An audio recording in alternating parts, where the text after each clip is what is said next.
నోటికి వచ్చేటట్టు ప్రతి సంవత్సరం ఈ రాష్ట్రంలో రైతాంగానికి ఉచితంగా కరెంట్ ఇచ్చే కార్యక్రమానికి సంబంధించిన ఫైల్ సంతకం పెట్టాం. ఆ మాట నిలబెట్టుకుంటూ ఇవాళ నా మొట్టమొదటి సంతకం పెట్టబోతా ఉన్నాను. ఆ అవ్వాతాతల పెన్షన్ అక్షరాలు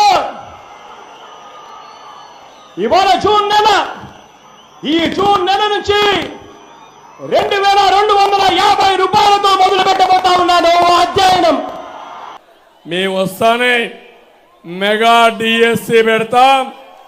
మొదటి సంతకం మెగా డిఎస్సి పైన పెడతామని మీ అందరికీ హామీ ఇస్తున్నా.